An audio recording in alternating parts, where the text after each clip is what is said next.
அனைத்து உரிமை குரல் நண்பர்களுக்கும் வணக்கம். காளியம்மாள் என்னதான்ப்பா ஆனாங்க அப்படின்னு கேட்கக்கூடிய அனைவருக்காக தான் இந்த ஒரு காணொலி இருக்க போது வாங்க பார்க்கலாம்.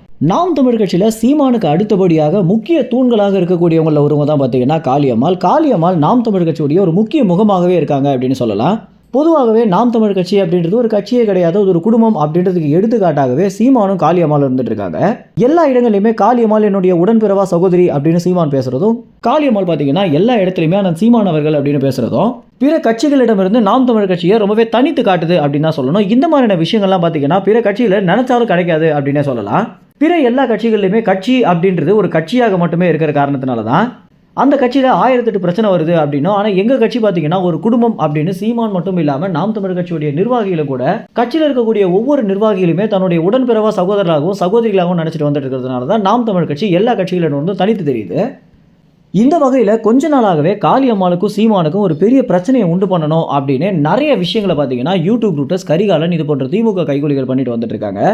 உதாரணத்திற்கு திருச்சி காவல் நிலையத்தில் சாட்டை துரைமுருகனை கைது பண்ணிய பிறகு அவருடைய தொலைபேசியை எடுத்து சீமானும் சாட்டை துரைமுருகனும் பேசிய உரையாடல்கள் எல்லாத்தையுமே பார்த்தீங்கன்னா காவலர்கள் எடுத்தது மட்டும் இல்லாமல் அந்த குறிப்பிட்ட ஒரு சில ஆடியோக்களை திமுகவுடைய ஐடி விங்கிடமும் கொடுத்துருக்காங்க. இதனால தான் காளியம்மாளும் சீமானும் பேசிய சில விஷயங்களாகட்டும், அதற்கு பிறகு சாட்டை துரைமுருகனும் சீமானும் பேசிய சில விஷயங்களாகட்டும் எல்லாமே வெளியே வந்து சீமான் மேலே இருக்கக்கூடிய ஒரு பெரிய இமேஜையை சரிக்கிறதுக்கான முயற்சியாக இது அமைந்திருந்துச்சு.